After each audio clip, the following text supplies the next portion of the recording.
नमस्कार मेरे प्यारे साथियों, आपका मोस्ट वेलकम है हमारे प्यारे से यूट्यूब चैनल पर। आज की इस वीडियो में हम बात करने वाले हैं चैप्टर 3 और चैप्टर 3 से बहुत ही एमसीक्यू क्वेश्चन हमारा क्या है, पार्ट 2 है।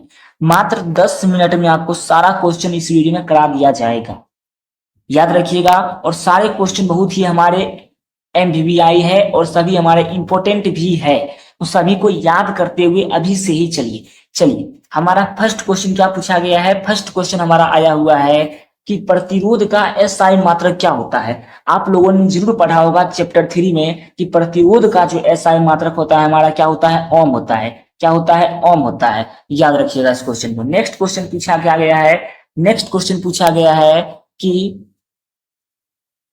प्रतिरोध का बीमा क्या होता है। तो आप लोगों ने सर जी पढ़ा होगा कि भी आर बराबर होता है भी बटे आई होता है। भी क्या है, हमारा विभवांतर है, यानी ml2 टी की घात -3 ए की घात -1 होता है। और ये हमारा क्या हो जाएगा, ए की घात -1 यहाँ होता है। ठीक है, ए को सिर्फ ऊपर कर दीजिए, क्या हो जाएगा हमारा -2 लग जाएगा। तो ml2 टी की घात -3 ए की घात -2 हमारा हो जाएगा प्रतिरोध का बीमा।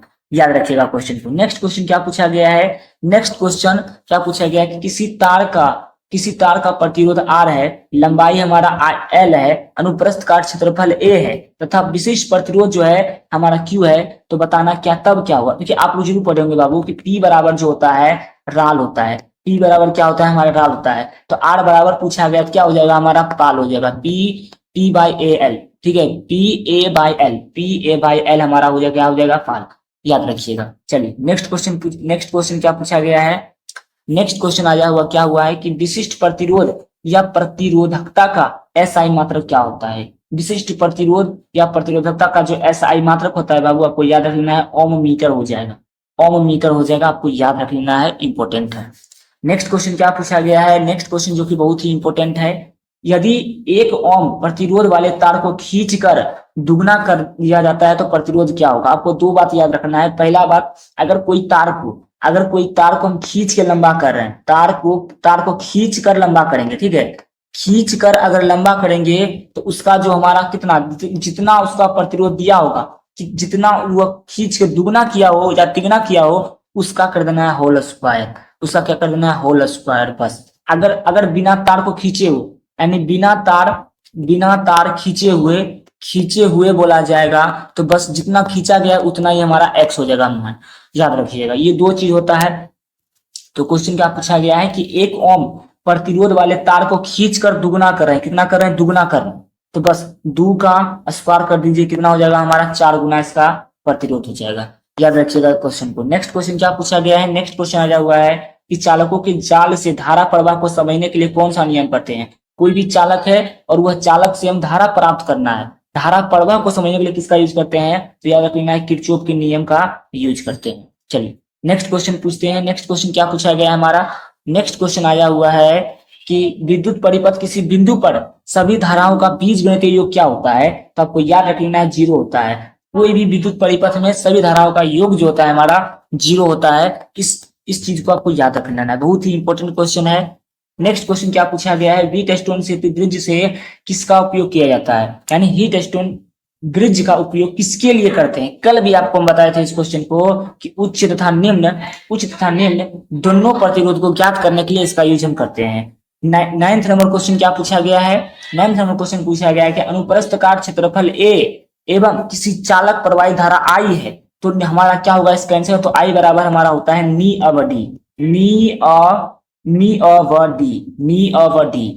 अवधि इसका आंसर हो जाएगा, बहुत ही इंपॉर्टेंट। चलिए नेक्स्ट क्वेश्चन पूछा गया है। नेक्स्ट क्वेश्चन क्या पूछा गया है, नेक्स्ट क्वेश्चन पूछा गया है, यदि विद्युत क्षेत्र E तथा अनुगमन वेग VD है तो संचालकता क्या होगी। तो आपको याद रख लेना है, VD बाई E हो जाएगा इसका आंसर। क्या हो जाएगा हमारा, VD बाई E इसका आंसर हो जाएगा, क्योंकि VD जो है हमारा अनुगमन वेग है और E जो है विद्युत क्षेत्र है। इस क्वेश्चन को याद रखिएगा। नेक्स्ट क्वेश्चन क्या पूछा गया है, नेक्स्ट क्वेश्चन पूछा गया किसी धातु के तार को गर्म करने पर उसका प्रतिरोध क्या होता है। कल भी इस क्वेश्चन को बताए थे हम, किसी भी धातु के तार को, यानी कोई भी धातु के तार को अगर हम गर्म करेंगे, यानी टेम्परेचर देंगे धातु में, तो हमारा प्रतिरोध जो होगा उसका बढ़ जाएगा। क्या होगा, उसका प्रतिरोध हमारा बढ़ जाएगा। इस क्वेश्चन को भी याद रखना है। नेक्स्ट क्वेश्चन क्या पूछा गया है, नेक्स्ट क्वेश्चन पूछा गया हमारा कि किरचॉफ का बिंदु नियम जो होता है पालन करता है। किरचॉफ का दो नियम होता है, एक हमारा बिंदु का नियम होता है और एक हमारा लूप का नियम होता है। तो बिंदु का नियम जो होता है वो संरक्षण के सिद्धांत पर कार्य करता है। संरक्षण यानी नहीं, ये हमारा करता है किस पे, ये हमारा करता है आवेश संरक्षण पर। आवेश संरक्षण पर हमारा बिंदु का नियम करता है और ऊर्जा संरक्षण पर हमारा किस पे करेगा, ये हमारा करता है लूप का नियम। तो आवेश संरक्षण से पूछा गया है, तो आवेश संरक्षण इसका आंसर हो जाएगा। नेक्स्ट क्वेश्चन पूछते हैं, क्या पूछा गया है। नेक्स्ट क्वेश्चन पूछा गया हमारा कि परिपथ का वह गुण जो विद्युत ऊर्जा को ताप में बदलता है। विद्युत ऊर्जा को ताप में बदलने का कार्य कौन करता है, तो आपको याद रखना है प्रतिरोध। प्रतिरोध जो होता है वो जो विद्युत ऊर्जा को ताप में बदल देता है, यानी हीट में कन्वर्ट कर देता है। याद रखिएगा इस क्वेश्चन को। नेक्स्ट क्वेश्चन क्या पूछा गया है। नेक्स्ट क्वेश्चन जो कि बहुत ही इंपॉर्टेंट है, जब किसी धातु के तार का ताप बढ़ाया जाता है तो उसकी चालकता जो होती है और प्रतिरोधकता का गुणनफल क्या होता है, तो आपको याद रख लेना है, और परिवर्तित रहती है। कोई भी धातु का तार है, कोई भी धातु को ताप यानी धातु के प्रतिरोध को बढ़ाया जाता है तो उसकी चालकता, उसका जो जी होता है और रो जो होता है, ये हमारा कभी भी बदलता नहीं है, यानी वो परिवर्तित रहता है। याद रखिएगा इस क्वेश्चन को। नेक्स्ट क्वेश्चन क्या पूछा गया है। पूछा गया है कि विद्युत धारा का मात्रक क्या होता है। विद्युत धारा का मात्रक क्या होता है, तो आप लोगों ने पढ़ा होगा कि एम्पियर होता है विद्युत धारा का मात्रक। चलिए नेक्स्ट क्वेश्चन पूछते हैं, क्या पूछा गया है। नेक्स्ट क्वेश्चन हमारा आया हुआ है कि एक विद्युत परिपथ विभवांतर मापा जाता है तो क्या हो जाएगा, यानी कौन सा वह परिपथ है, विभवांतर को किससे मापते हैं, बस ये क्वेश्चन पूछा गया है कि वोल्ट से इसका हम यूज करते हैं। विभवांतर को किससे मापा जाता है, वोल्ट को। याद रखिएगा इस क्वेश्चन को। नेक्स्ट क्वेश्चन क्या पूछा गया है। नेक्स्ट क्वेश्चन में पूछा गया कि ताप वैद्युत युग्म प्रवाहित धारा को क्या कहा जाता है। ताप वैद्युत युग्म यानी दो धाराओं के, एक तार हमारा यहाँ पर और एक तार यहाँ पे, अगर ताप धारा हो रही है तो क्या कौन सा हमारा हो जाएगा, तो सीबेक धारा इसका आंसर हो जाएगा हमारा ताप युग्म। याद रखिएगा क्वेश्चन को। नेक्स्ट क्वेश्चन क्या पूछा गया है। नेक्स्ट क्वेश्चन हमारा पूछा गया कि यदि विद्युत बल्ब 3% बढ़ाई जाती है तो उसकी शक्ति क्या होगी। याद रखिएगा, अगर कोई बल्ब का हम कितना भी परसेंट बढ़ा दें तो उसका सिर्फ आपको दुगना कर देना है। अगर 3% बढ़ा रहे हैं तो उसका हमको दुगना कर देना, यानी 6%। अगर हम वही तार को 4 गुना बढ़ा रहे हैं, सिर्फ दुगना कर देना, यानी 8%। इस क्वेश्चन को याद रखिएगा, बहुत ही इंपॉर्टेंट है। चलिए इसका हो जाएगा हमारा 6 गुना। नेक्स्ट क्वेश्चन चलते हैं। नेक्स्ट क्वेश्चन क्या पूछा गया है।